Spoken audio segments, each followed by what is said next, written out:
Hello, everybody. Welcome to episode 9 of FPL Affairs, the podcast that discusses our 9-month-long love affair with FPL, including the ins and outs that keep us awake at night. In this second video of the international break, we look at game week 12, defenders, whether it's worth keeping hold of premiums or how to invest wisely for rotating defenders. Let's get cracking. And there's Mo Salah.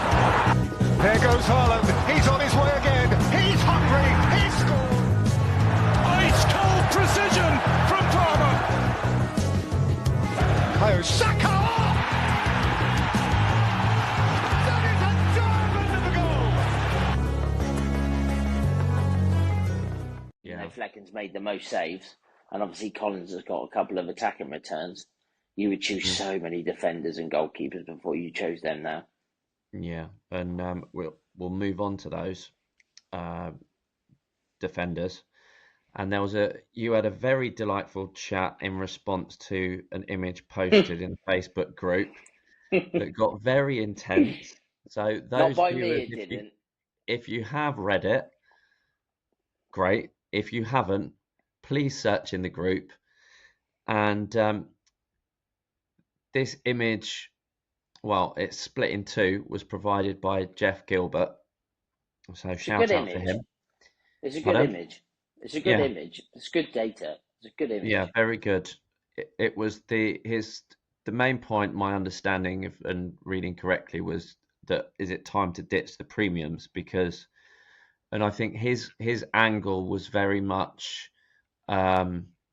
he very much focused, and if you looked at the data on these, it's starting with Aina and Murillo on the left as the top, working their way down the first list of players, and then down the second side with a lot of those yellow list of Timber, White, Akanji and so on as the bottom part of it. The way this table's sorted is points per pound or points per million. A lot of the players that are bottom of that table are quite pricey defenders, and that was the point he was trying to make, which you can understand in that respect. It does show that. However, Jack, do you want to make your perspective and point of view of this data? I think every piece of information you get in fantasy football, you have to take objectively and as somebody's opinion, which you then have to analyse and come up with your own. Too many managers, or certainly a lot of them, see tables like this, or see fixture tickers, or see Andy from Let's Talk FPL say something, and they just take it as bond. They take it as written.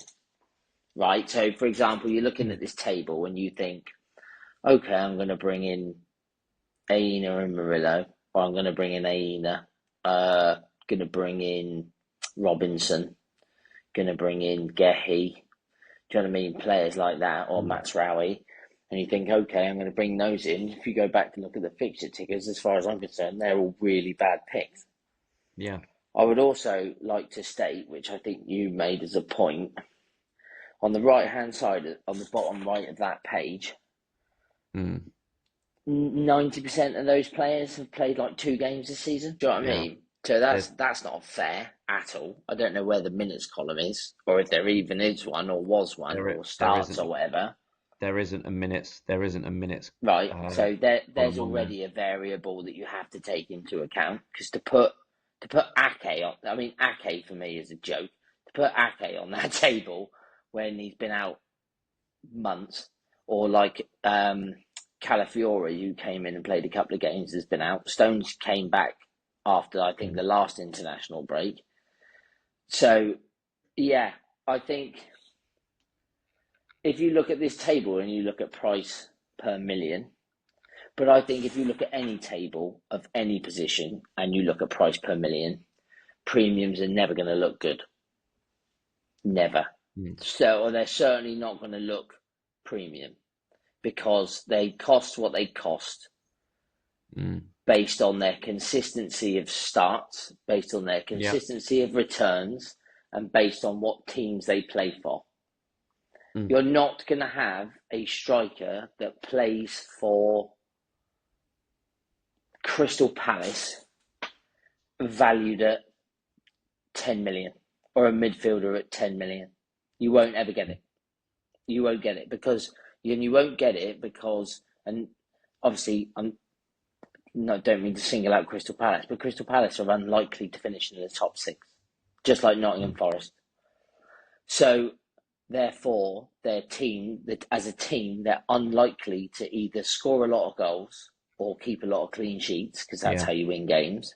So do you see what I mean? So therefore, they're very unlikely to have a premium player. The top teams will have premium players, i.e. the teams that win more games, that end up higher up in the table, like a Spurs, an Arsenal, a Liverpool, a City, a Man United. Obviously, not this season, but you know what I mean. The famous sort of Big Six. Yeah. And if you actually look at this table, which I did, and you look at points, I think in the top 10 for points, I can't remember what the exact order was, but I think Trent, Virgil van Dijk, Vardiol, Konate, Robertson, Dalot, and there was one more who I can't remember. But basically 7 out of the 10 players, i.e. not Aina, Murillo and Robinson, were the 3 budget mid defenders that were in the top 10 list for points. And my point is that if I'd have asked you before the start of the season to name the top 10 scoring defenders after 11 game weeks, I genuinely believe strongly that a vast majority of players would have put those players in the top 10. I genuinely think that. Because of history, you would have put, even with the uncertainty of slot, you would have certainly That's put the down. Word. Yeah. You would have still put down Liverpool defenders, Arsenal defenders, Vardiol based on his attacking returns last season. Like you just said the key word. Erling Haaland wasn't. They didn't wake up one morning and decide to price him at 15 million. They did it based on he plays for arguably the best team on the planet, and he scored the most amount of goals. I think, obviously, up until his recent slump, which for most strikers is actually form, he's got a goal a game. So, based on his history, he's a premium striker. Trent Alexander-Arnold, we all know what he can do. We all know what Van Dijk can do. We all know what Vardiol can do. Even Dalot, who, although has been in a very turbulent team, has consistently brought in results. And obviously, Konate has emerged as a really good option this season, but he was still priced accordingly.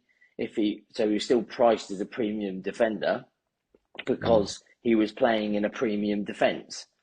Vardiol was priced as a premium defender because he's playing in a premium defence. So same with Gabriel.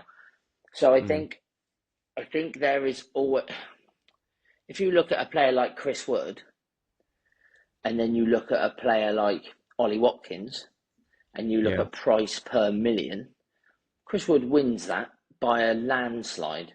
But if I asked you to choose one to play for your team at the weekend, or for like the next 2 seasons, most sane people would choose Ollie Watkins. Yeah. Do you know what I mean? Same with like Cole Palmer last season for price per million was the absolute GOAT of team value. And that, but that is a massive, that is an enigma. That is not the norm. There is very rarely one of them. I think Mahrez was one years ago, and then you get the odd one. Don't get me wrong, but they're very rare. And everybody was getting annoyed with Morgan Rogers this season because they all thought he was going to be the Cole Palmer, but he was never going to be the Cole Palmer because although Cole Palmer didn't start, the first 8 games last season. I think he was in like the top 5 for FPL scoring players. Yeah. And so that doesn't happen very often, full stop, let alone for a 5.5 mid. And he was priced at 5.5 because he was meant to be rotting on the bench at Man City all season last year. Yeah. So you should always take price into account, always. Like I did with the Strand losses versus Cunha. I could afford it. I would have had to do, I believe I would have had to do Son up to Salah, but I could afford it. But again, these tables, it depends. People don't have open minds. They go looking for something different. They go chasing ways of being different. They go like nobody had a back three with no one had double Forest defence at the start of the season. Nobody. And to be honest with you, I very, very much doubt anybody will have double Forest or even single Forest defence come the end of the season. I think people now, certainly those very engaged managers and ones that are into the planners and look at the ticker, those wildcarding probably won't bring in a Forest defender because of their fixtures coming up. Those that have got a Forest defender, like perhaps they brought in Aina after his haul the other week, but then you'd pretty much say that forthcoming weeks he's going to be one of the two defenders on your bench because of the fixtures Forest have got. Yeah, He'll be transferred out because that's the other thing with premiums is you also get less risk with a premium. So if you play Virgil van Dijk, he's a set and forget, or a Vardio, or a Gabriel. Yeah.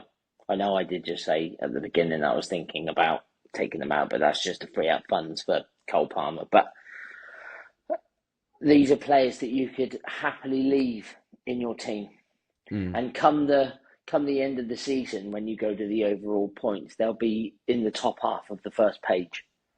Yeah, most of them. So, and that's because they've been there over the last few seasons, and that's why they're priced. Again, having a back three of Aït-Nouri, Aina, and Robertson, although based on this metric looks like a really nice back three, there's so much more to take into account. So much more. Yeah. And come the end of the season, Arsenal, Liverpool, and maybe Manchester City, but definitely Arsenal and Liverpool will be 2 out of the top 3 best defences in the Premier League. Won't they? Yeah, for sure. Do you know what I mean? They just will. And yes, there will be ways of spending the money better. And yes, there'll be ways of if you went from Gabriel down to Aina, you would have 1.6 million or would have had 1.5 million regardless of price with no price changes. And yes, you could spread that money about. But you open yourself up to the other transfer not going as well, or for me, I think this table says a lot of things that we already know. Are you going to have 3 premium defenders? Probably not. Is that the best strategy? No. Can you spend the money that you save on a premium elsewhere and spread it better in your team? Yes. No, it doesn't tell you anything you don't already know. I think where we're at now, really, especially with so many wildcards, which we'll come on to in a moment, is very much in the context of defence. Really, it's everyone's pretty much going to be playing a back three as norm, but I think the question mark defensively now is: do you go with a 1 premium in defence or 2 premiums or 1.5 if you count? Can we just go back and look at Liverpool's fixtures? Can we go back a slide? So, just let it load. Liverpool's fixtures. So they're right down the bottom of the fixture ticker. Now, for me, looking at that, Man City's going to be a tough game to keep a clean sheet. Newcastle, for me, is that away? Yep. Yeah, so away up at St James's Park, tough place to go and keep a clean sheet. And then Spurs, on their day, can score against anybody, as can Fulham, I believe, because I do think Fulham is a good attack. So, although that is Anfield.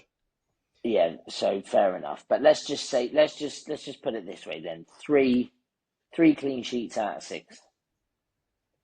Arsenal have got, where are they on here? Fifth from top. 5th. So Forest, West Ham, United, Fulham, Everton, and Palace. Now, for me, I can see so many more clean sheets in there. So many more. Yeah, Arsenal, Forest at home. Forest, I think Newcastle pretty much proved at the weekend that if you nullify the source, so they didn't necessarily, it wasn't necessarily Chris Wood they focused on. They focused on the wide areas. Yeah, the wing backs had good games.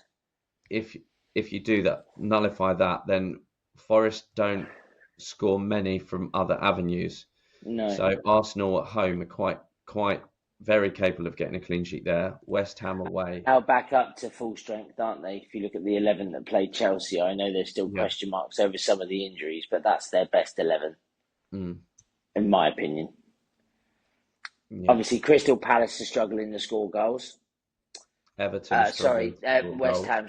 Yeah, West Ham are struggling to score goals.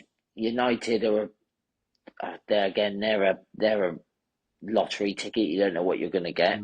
So for me, Everton, Palace, West Ham, definite clean sheets, or certainly really probable clean sheets. And it wouldn't surprise me if they kept one against Forest, United, or Fulham either. So if I had the choice this week between Van Dijk or Gabriel, I'd choose Gabriel. If I had a choice between Canate and Timber, I'd choose Timber. So again, going back to the next slide, where you look at where Timber is and you look at where Gabriel is versus where Van Dijk and Canate are. Yeah. Where's Timber? Look where Timber is. That's just madness for me. I put Timber in, spoiler alert, in my wildcard that I put at the end. I think he's within the top 5 defenders to bring in over the next few weeks. As do I. Who's on this list? Who's the other one I was going to bring up? Cher at Newcastle. I think they've got some good fixtures, Newcastle, and I think they're starting to tick and click into gear. And again, you've got to take into account the recent fixtures they've had. So if you've had an easy start to the season, which is very viable after 10, 11 games, my point on this was 11 weeks is a short sample size, of which the bloke replied and saying, well, it's no use doing this after 30 games. I get that point, but the point I was trying to make is that there are teams that haven't had hard games yet, or have certainly not had many. Because you can, if you look at like Wolves fixtures, for example, you can have 7 or 8 games on the bounce with a relatively easy fixtures within it without playing the big 4. They've had a really tough start. And they've had a really tough start. Forest, for example, are the opposite way round. So again, you've got to take that into account. So that's why these tables, what I don't like about tables like these and what I don't like about fixture tickers is they try to give you definite answers for grey areas. Yeah. Or for questions, a bit like VAR. It's like it's very much open to interpretation of what you think. So based on this, you need to bring in Aina, Murillo, Virgil and Canate as a back 4. For me, I would actually be looking more at Lewis Hall, Timber, and a Villa defender like Luca Dean. Do you see what I mean? That's where I'd be looking currently, and even like a Lewis Dunk, who's not even on this page, or a Matty Cash if he's fit. So I think you need to look at these for what they are, but you also need to look into them a little bit more than just what they're telling, what whoever it is, what their agenda was behind posting it. Yeah. Because this table supports that, if you actually ordered it in points. So say, for example, he phrased it differently, and his phrase was assessing the performance of premium defenders, and then listed it in order of points. Yeah. The table would have suggested that the premium defenders were doing well. Yeah. Because 7 out of the top 10 were premiums. Yeah. Do you know what I mean? So it's all how you frame it and how you want to sell it. So the reason why I felt the need to say something was because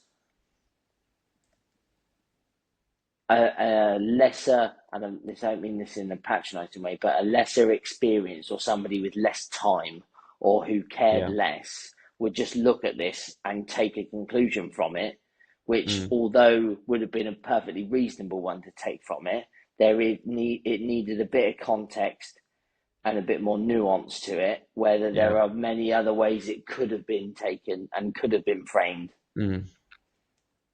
And then when I saw the bottom right over there with all those minutes that most of them players have had, I mean, Saliba was banned, Walker's been injured, Ake's been injured, Trippier's been injured, Calafiore's been injured, Diaz injured, Stone's injured, Akanji's been out, White's been out, Timber's been out. So do you know what I mean? Like it's not even remotely a fair table at all. I'm not even sure De Ligt started the season either. I think he came in after the first few games. Yeah. So yeah. Anyway, I think rant over. In which case we'll follow on from that, looking into if you, depending the type of person you are, if you follow the idea of time into ditch premiums as to who the current front runners for cheaper options. And one of the Facebook admin team, Barry, put this together for his All in Football podcast, and was quite happy for me to share it. So it's looking at it, it's got basically the fixtures game week 12 through to 19, decent fixtures in green, and it's got identified appealing defender from half of the teams. So you've got Timber from Arsenal, Luca Dean from Villa, Kirkes from Bournemouth. I can't remember his name, from Brighton. I think that's Gusto from Chelsea. Canate. Yeah. Mazraoui. Lewis Hall, Pedro Porro, and Rayanel Aït-Nouri. Yeah. It's obviously got with the data at the bottom, he's put in yellow is sort of second from top, with the green being the most impressive data looking down at it, and just how these players would rotate if you had, say, any given 3, or even if your back 5 was made up, even if you made a wild card and all 5 of your defenders were 5 of these, how best to play them. What are your thoughts? I think if you have a blend, I think you need to have a blend. Obviously, going slightly back to the last slide and on to this one, I think a mixture between. I think it also depends elsewhere on your team. I think if we're all hankering after Salah and Palmer and Saka and Burma, and people are going to start to look at Isak and Watkins, and some of us idiots like myself are still clinging on to Haaland with hope. Some people are obviously going to like a Gabriel and a Vardiol, or maybe a Trent, or we'll see Robertson and maybe think he's worth the minutes risk. Not me personally, but you know what I mean? You've got to take into context the rest of your team. If you're going to try and get 4 premiums, if you're going to, or like a Son, or you're going to try and get a De Bruyne if he comes back fit, or if you're going to try and have a Salah, Palmer, Saka draft, then chances are, affordability-wise, you're not going to be able to have a Timber, Canate, Porro, and Gusto back four, aren't you? So Mm. I think you need to look at this and again, like I said in the previous slide, objectively based on your own team and your own opinion. But for me, I'd like to start with Lewis Hall because I think he's more of a minute's risk than people think. Now I know you're a Newcastle fan, you're far more Mm. qualified to talk about it than I am, and I'll happily be proved wrong. But I think with Trippier on the mend and likely to be back over the coming weeks, and obviously Livramento and Lloyd Kelly, and obviously Dan Burn can play there, and obviously Lewis Hall, I think that there is a chance for rotation in any of those spots, whether it's Livramento's at risk, whether Lewis Hall's at risk, whether Dan Burns at risk. Do you see what I mean? I feel like over the coming weeks, especially over a busy Christmas period, which I think you now definitely have to take into account when you're Yeah. making a wild card, I think you have to try and get players that are nailed. So that's the same for Timber. I don't know when Calafiori's back, but it wouldn't surprise me if 1 week he plays right back and Ben White's dropped and Kivior plays left back, or the following week Ben White plays right back and Timber's benched at left back. Yeah. Do you see what I mean? For Zinchenko or whoever they decide to play, or that young lad that they played against Liverpool. So I think minutes, same with Gusto. Gusto is playing at left back, has been up until this weekend, which I thought was a big call to drop Reece James. Yeah. And they play Cucurella. So again, you could easily see rotation there. So I think you've got to take those into account. Luca Dean is a really good option, but they do have, is it Matson? I think his name is, that they bought in the summer. He's been currently playing a lot of European games, but Dean has pretty much been playing all the games.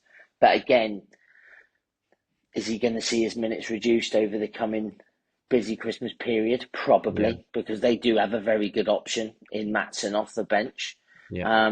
Players like Kirkes are likely to play all the games. Players like Ait Nouri are likely to play all the games. Same with Pedro Porro. Same with Max Rowie, because I'm not sure that they've got many other options there. I think Canate is pretty nailed. But again, could you see a Konza coming in for a couple of games just to give him a bit of a break? Probably. So I think you've got to take that into account. But if minutes aside, I think Lewis Hall's a fantastic option and a fantastic budget option, definitely. And I certainly see the draw towards him because he's a very good player. Yeah, in terms of context, really, he was what, Chelsea Academy Player of the Year a couple of years ago, and he had been playing in the younger age categories, more of a central midfielder. So I think one of the reasons we bought him in initially on loan with an obligation to buy last season was last season's attempt from Howe at trying to play a bit more of a possession-based game and control of the ball rather than being as direct and high tempo as we'd been in the season we finished fourth. Which, just as a side note, I don't actually think is his game. I think he's much better when he's got free license to be a proper fullback. And the reason Hall took such a long time last season to be played in was he needed to get up to Eddie Howe's standard of fitness. And because he'd played more of his time as a midfielder and Howe wanted to mould him as a left back, he needed to learn a lot more positional play for a left back and work on the defensive side of his game. Now, at the beginning of this season, especially with Trippier coming back late from the Euros, and that pretty much putting down the right back spot of Livramento's, and how the season's gone so far, I very much thought when Trippier comes back, depending how Lloyd Kelly's got up to speed with Howe's way of training and way of playing, I think it was more sort of him in relation to Hall. But I think when Trippier's been available so far this season, he's played Livramento more. But what I've particularly taken note of is there's been sometimes when Trippier has played at right back, and Livramento's actually been on the bench, and Lewis Hall has played left back. He did have Lloyd Kelly for a couple of games, though, didn't he? Yeah, I think for Lewis Hall, it's going to be whether it's him at left back or Lloyd Kelly at left back, I think is going to depend on the opponent, on who we're playing against, whether Howe wants an attacking fullback in Hall that's very proactive on the ball, or whether he wants one that's a bit more solid defensively. And also really if Howe wants to have the flexibility in match tactically to be able to slip from a back four to a back three. If he has Kelly at left back with Byrne and Cher in the middle, depending how the game's going, he can easily move, whether that a solid formation or in or out of possession, into a back three with two wing backs, depending on who the wingers are. So, saying all of that, would you agree with my point that Lewis Hall is a minute's risk? I would certainly say that he's more of a minute's risk than a lot of the other faces on there, I would say. The reason he's on there at the moment is, one, because he's the cheapest of the bunch. Yeah, I get that. I'm not saying he's a bad option. Do you know what I mean? That's not where I'm going with it, because I do totally understand the draw for Lewis Hall. I very nearly made the move myself at the weekend. Second is the way Newcastle's defence have been playing recently. They've been a lot more solid. When Byrne first signed for Newcastle in Eddie Howe's first transfer window 2.5 years ago, or nearly 3 years ago, Byrne came in, and the second half of the season, Byrne and Cher formed a really solid partnership at the heart of the defence. And that was solid. And Botman came in as a younger equivalent for Byrne, and Byrne was just moved out to the left to accommodate Botman.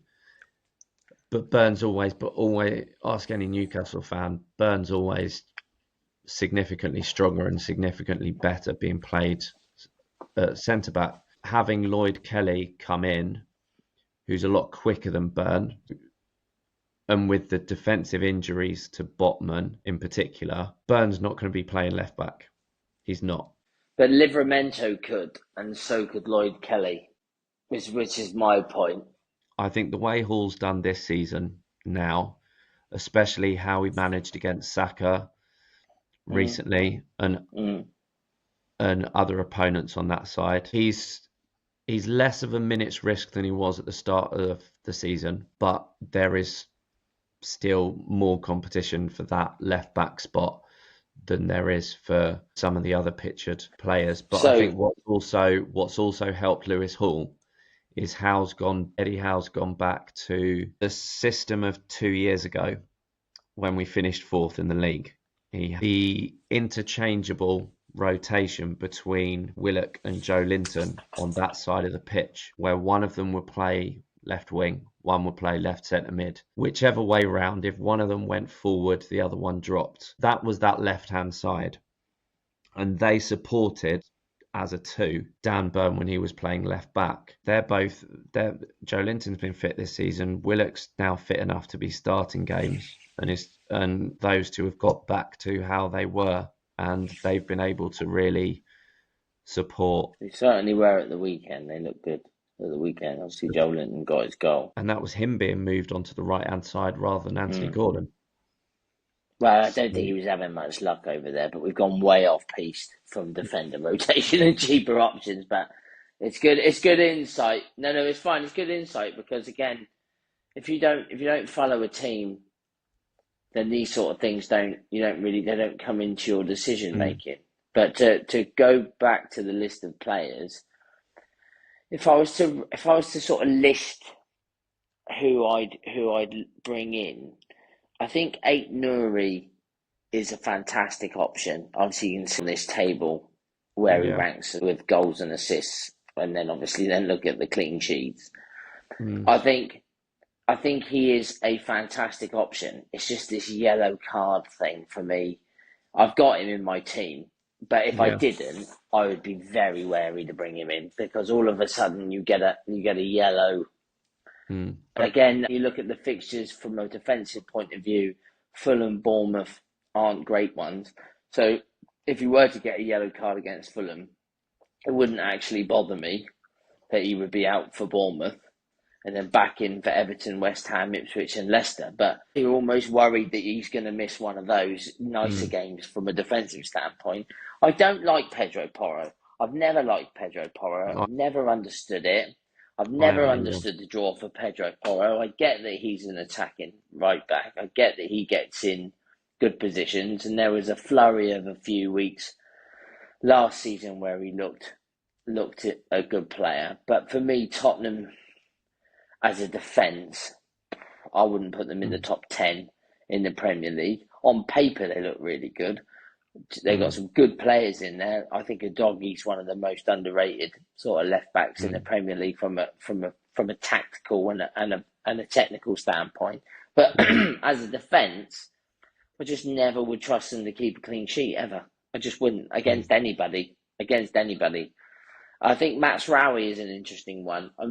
But if I was to choose between him and Dalot, I'd pay the extra to get Dalot. I also think that Man United at the moment, although have shockingly become world beaters after sacking Eric Ten Hag, even though they haven't changed the system from what I've seen and they haven't changed the players within it, I would just be aware that there's a manager coming in that might change everything. Now, that's most likely going to make Mazraoui and Dalot a better option if he goes to a 3, but there's a chance that it might not.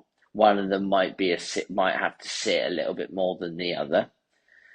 Gusto for me is a minute's risk, because at any given moment it can be Reece James and Cucurella. But I do like Gusto as an option. I did have him last year when he was 4 million, and a lot of people sort of laughed at me, but he really came good in the end. Konate, I think Konate is a really good option, but he doesn't offer enough goal threat for me, and he's not an exciting pick. And if, like you said, we're all going to be playing a back 3, there are so many other options I'd rather have than Konate. I do think Brighton are flying under the radar. I think a lot of people are talking about Verbruggen this week and putting Brighton players in their wild card. Estupiñán's not the player he used to be from an FPL point of view, so I wouldn't go there. Veltman, Dunk, Van Heck, they're all 4.5 options. They're all likely to start now that when Dunk is fully fit. So I would happily look there. Kirkez is a good one. More notably, I would say just briefly about Brighton is more really from game week 13 for them, because the way Bournemouth have been playing at home, I wouldn't if I wasn't wild carding, I wouldn't go out and get a Brighton defender this week for Bournemouth away. No, and I'd also say again, going back to the previous table, they've not had the best fixtures at the start of the season. And notoriously, you look at Brighton and you think they remind me a bit like Leeds under Bielsa over a few seasons ago, where they are so attacking but also so poor defensively, and they score a lot of goals but they'll concede a lot of goals. I actually am yet to make a decision on whether this manager has got them playing well defensively or not. Does that make sense? I'm not sure on Brighton defence. I'm not sure whether they're a good defence. Well, They're probably, I expect they're bang in the middle when it comes to XGC, which they pretty much are on this. Well, if you look at the XGC on screen from what's provided, the Brighton one's by far the highest. Yeah, but again, they've had the hardest. Had the hardest fixtures. So, and also that you don't know how many games that guy started, do you? Because Gusto has technically got 0 clean sheets based on this table. So it's based on the players' clean sheets, not the actual team's clean sheets. Yeah. So for me, I would say Luca Dean is a really good option. Again, a minute's risk based on Maatsen, but he's very creative and also plays for a very good team for a very good price. with a very good defensive record and certainly a very good goalkeeper behind them. So I would go for him. Maybe Matty Cash if he was fit. I think he started every game he's been fit for this season. And Timber's a really nice way of getting into that Arsenal defence. And I think he is first choice. I do think that I think the 11 that they played on the weekend against Chelsea, I think if they were in a Champions League final, for example, that would be the 11 that they'd play with based on this season's squad. So ranking it from worst to best, I would probably put that Brighton lad in at worst because I'm not sure he's going to start. Second worst, I would put Pedro Porro. Third worst, I would put Gusto, just based on his minutes. Then Lewis Hall, then Max Rowie. So the top four would be the best one there for me is Luca Dean. Second best, Timber. Then Konate. And then I do quite like Kirkes. And obviously Aït-Nouri's probably bang in there in the middle of that because I think he's obviously, if he was on 2 yellow cards, he'd have been much further up there. But I do think you need to take that into account because there's a chance that he might miss. But in fact, there's a chance for every single one of those players on the list to miss a game over the next coming weeks with a busy fixture period. So maybe I shouldn't have taken that into account. But I think if you were to choose 4, it would be Timber, Dean, Kirkes and Konate for me. What do you reckon? Yeah. What are your 4? Well, mine,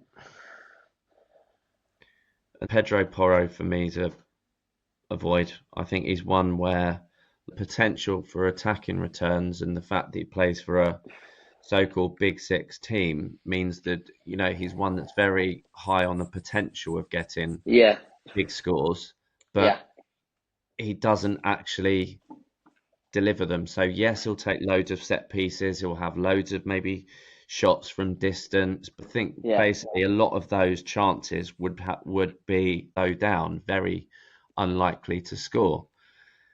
So 5.5 million, you can get better value. Well, just go back to the last slide. Yeah. Luca Dean's got, 3 good home fixtures in the next 4. Yeah. And he's second on the table for total goals and assists this season. Yeah. So I think Luca Dean's I think he's the best option on that list. Konate. Part of me thinks, well, he's the cheapest way into the Liverpool defence, and statistically they are the best defence this season so far. So part of me would sort of put him up there. Aït-Nouri for now, just because of the attacking potential. Then looking at the data, you've got total goals conceded. The lowest on there after Konate is Lewis Hall and Timber. So if you want to avoid the 6 million plus bracket of premiums, you could do worse than Timber, Konate. Yeah, totally agree. And then chipping in with Lewis Hall at 4.3. A Brighton defender possibly from game week 13. So what's that? What have I said? Timber, Konate, Hall, Brighton guy, and Aït-Nouri. Possibly Aït-Nouri, possibly Luca Dean because of his goals, assists. So who did you put in your wild card? So will you be sticking with premiums or going with rotating value? In our next episode, Jack and I will discuss our own wild card draft for game week 12. Which did we go for? If you like what we talk about, please like and subscribe on our YouTube channel and Facebook. It really does help us to grow. Take care. See you soon. Bye-bye.